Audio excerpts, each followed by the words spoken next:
Hi everyone, the English Core online lecture video is here to discuss the second part of the chapter The Interview taken from the English Core textbook Flamingo. This part is from an interview of the famous writer and scholar Umberto Eco, and the interviewer is Mukund Padmanabhan of The Hindu. This whole video is an intellectual property of St. Xavier's College Intermediate Section, Ranchi.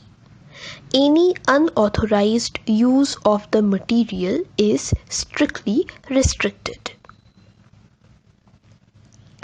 In the first part of the chapter, we get to see how celebrities always complain about interviews. But in this case, we get to see what happens when the interviewer is highly efficient and sticks to the desirable and relevant questions. Umberto Eco is a professor as well as a writer. He writes novels, essays, articles, children's books, and academic texts. People wonder how he has the time to write so much. Eco explains that he uses the same ideas to write a number of things. And his secret is that his mind is always active, even in the free, empty moments that he calls interstices. Eco's academic writing style is quite unique. He always uses the style of telling a story. वो जो कुछ भी लिखते हैं उसको एक कहानी की तौर पर प्रेजेंट करने का कोशिश करते हैं. इससे लोग उनकी लिखी हुई चीज़ों को पढ़ते तो हैं ही, इको खुद भी अपने काम से कभी बोर नहीं होते.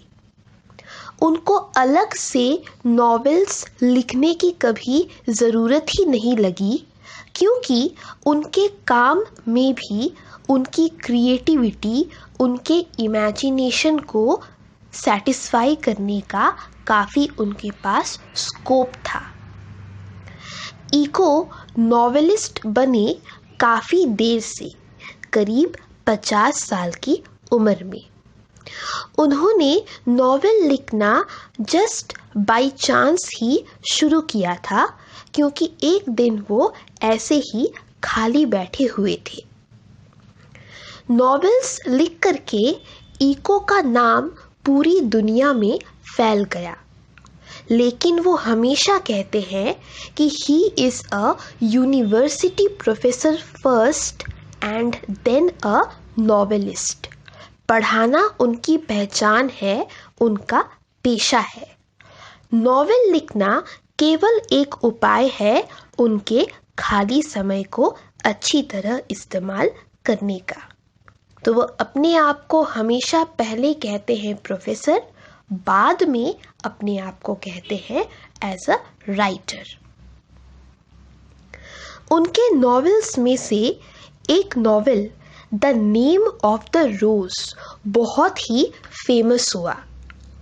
इस नॉवेल में एक डिटेक्टिव कहानी के साथ साथ मेटाफिजिक्स, थियोलॉजी और हिस्ट्री के एलिमेंट्स को भी मिक्स किया गया था. इस वजह से ये नॉवेल काफ़ी डिफ़िकल्ट है. लेकिन हैरानी की बात है कि इतना डिफ़िकल्ट नॉवेल भी बहुत पॉपुलर हुआ.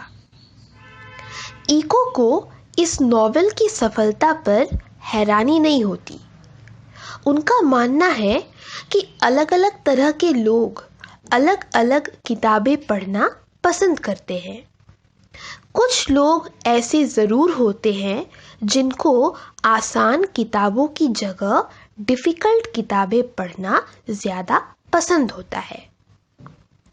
दूसरी तरफ कई बार ये भी होता है कि जो इंसान कभी आसान किताबें पढ़ना पसंद करता है, वही इंसान अलग समय, अलग सिचुएशन में डिफ़िकल्ट या चैलेंजिंग किताबों को पढ़ने की इच्छा भी कर सकता है। इस वजह से इको को कभी इस बात पर हैरानी नहीं हुई कि उनका नॉवेल डिफ़िकल्ट होने के बावजूद लोगों को इतना पसंद क्यों आया। लोग अक्सर उनसे इस नॉवेल की सक्सेस के बारे में पूछते थे, तो इको ने कहा कि उनको सक्सेस पर हैरानी नहीं होती, पर हाँ, वो इस बात को भी स्वीकार करते थे कि वो कभी भी ये एक्सप्लेन नहीं कर सकते कि उनका ये नॉवेल एग्जैक्टली किस कारण से इतना ज़्यादा फेमस हुआ। इको का मानना है कि बुक का सक्सेसफुल होना या फेल होना हमेशा एक बहुत बड़ा मिस्ट्री है। कोई किसी भी किताब की सक्सेस के कारण को ना तो जान सकता है, ना ही उसके बारे में कोई भविष्यवाणी कर सकता है। इस पूरे इंटरव्यू को पढ़कर we feel that ambers being interviewed. Eco ने काफ़ी डिटेल में अपने जीवन, अपने काम, अपने ओपिनियंस को डिस्कस किया है। सवाल पर उनके जवाब बिल्कुल साफ और सीधे हैं। वो अक्सर अपने पर्सनल एक्सपीरियंसेस को भी अपने जवाबों के साथ शेयर करते हैं।